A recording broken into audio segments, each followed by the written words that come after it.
स्वच्छ धुवून चाळणीत निथळत ठेवलेली. आता ह्याच्यातलं पाणी सगळं गेलेलं आहे.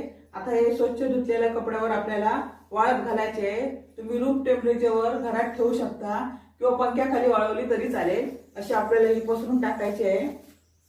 ही घरातच तुम्ही 2-3 दिवस सुकवा. नंतर 1 दिवस त्याला फक्त ऊन दाखवायचं, बाकी घरातच सुकवायची आहे ती.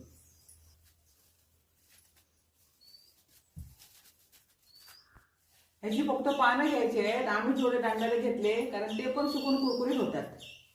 या सुकलेल्या कोथिंबिरीचा उपयोग जेव्हा बाजारभाव वाढतो, कोथिंबीर 70-80 रुपयाला पेंडी होते, तेव्हा आपल्याला याचा उपयोग होतो. आता आम्हाला ही 10 रुपयाला 1 पेंडी मिळाली म्हणून आम्ही भरपूर घेऊन आलो.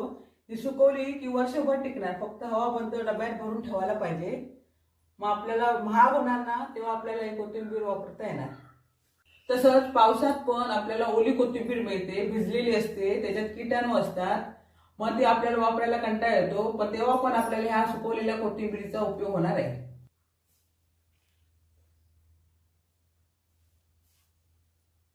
कोथिंबीर सर्रास आपल्या रोजच्या जेवणात असतेच.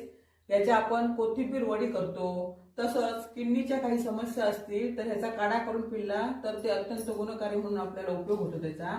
याचबरोबर आम्ही मेथीचे पानं पण अशीच धुवून सुकत घालतो, म्हणजे आपल्याला कसुरी मेथी तयार मिळते.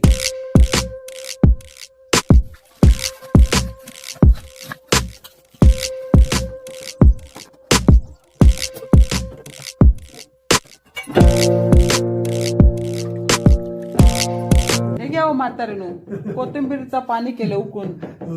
काय मागत आहे तू रोज रोज? आम्ही पिऊ. हो, तुमची किडनी फिल्टर होतली. गरम मागो कसा पिया मिया. वा भारी ग, मस्त.